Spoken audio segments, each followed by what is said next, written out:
So this is the final look, guys. So rebonding with Brazilian Kera Collagen. So look at the hair of Ma'am Carlos, guys. It is bouncy, shiny hair. Oh, diba? Very smooth and shiny hair. Ngayon.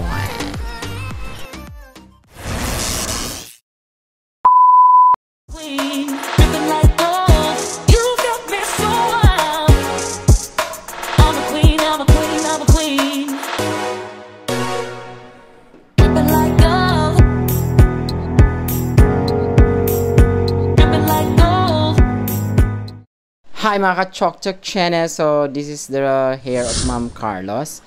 So ito yung before niya muna, guys. So ayan, yung pagkakulot ng hair ni Ma'am Carlos. So Ma'am Carlos is my regular client sa gupit and color. So lagi lang yung pinapagawa niya is color. Gupit, ganon. So ayan na, guys, nag-a-apply na tayo ng rebonding cream sa hair ni Ma'am Carlos. So yung section is tamang sectioning, then emulsify the rebonding cream para mas mabilis maluto, para mas mabilis mag-effect yung gamot, ma-penetrate yung gamot sa hair strand. So kailangan emulsify the rebonding cream para ma-distribute ang gamot sa bawat strand, diba? So, ayan na, guys. So, emulsify.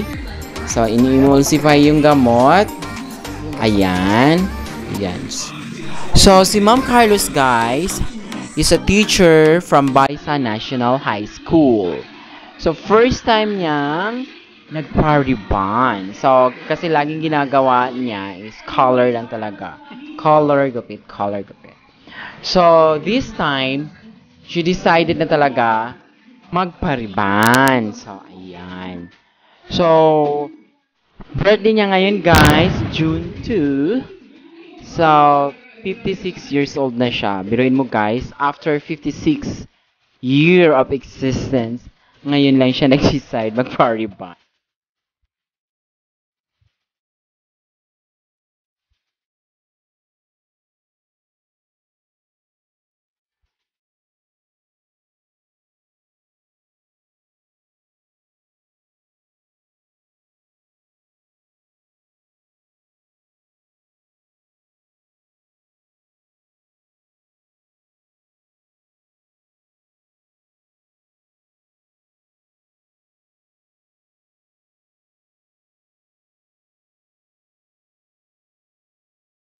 So, ayan, guys. So, ibabad na muna natin yung rebonding cream for 30 minutes. Then, we're going to check it after 30 minutes.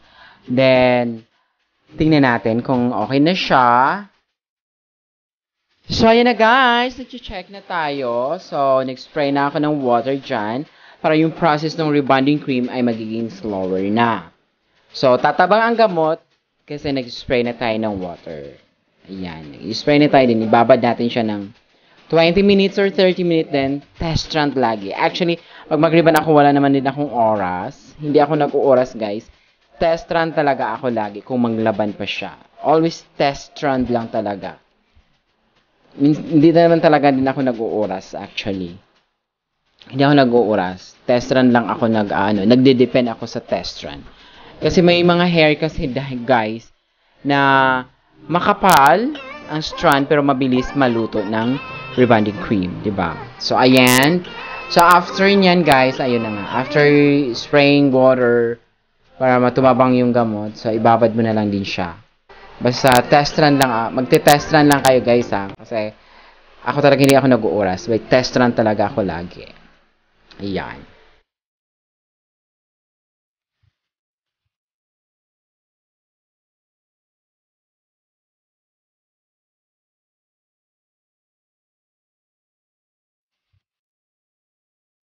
And ayun na, guys, natapos ang banlawan. So, pinatuyo na ni Ann. Okay. So, pinapatuyo na yung hair para planchahin na natin siya. So, hair iron na tayo after drying 100% sa hair. So, ayan, guys. Nag-start na tayo mag-hair iron kay Ma'am Carlos. So, guys, yung ginamit ko na plancha, yung MAC. So, plancha ito ni Laura. Ayan. Actually, yung ginamit ko na heat temperature niyan is 230. Kasi yung MAC na hair iron ngayon guys, umaabot ng 450 temperature. So, but I'm using 230 heat. Okay?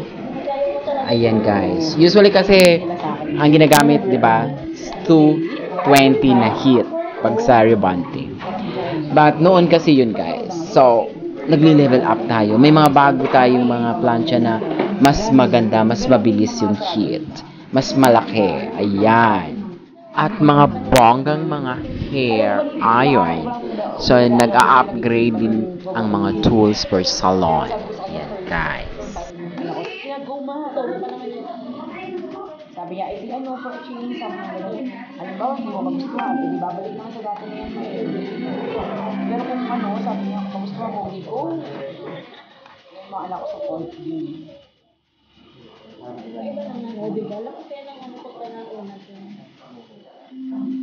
Natutuwa lagi sa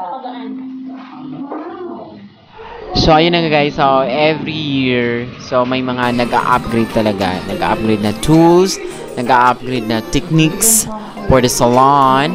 So, kailangan din may mga workshop din tayo para nag-a-upgrade yung knowledge natin. Di ba?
Na guys. Yan.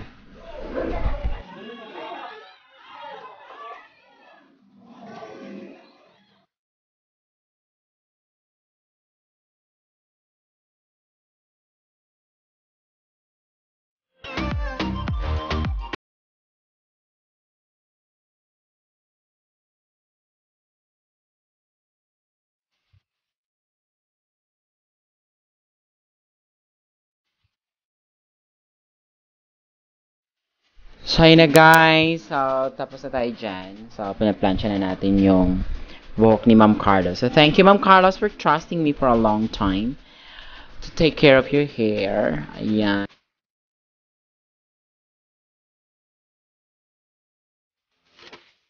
So, this is the final look, guys. So, rebonding with Brazilian Cara Collagen. So, look at the hair of Ma'am Carlos, guys. It is bouncy, shiny hair. Oh, diba? Very smooth and shiny hair ngayon. Don't forget to subscribe my channel, guys. Rainer Billionis Vlog. God bless and I love you all. For watching, guys. See you on my next vlog. I'm a queen, I'm a queen, I'm a queen.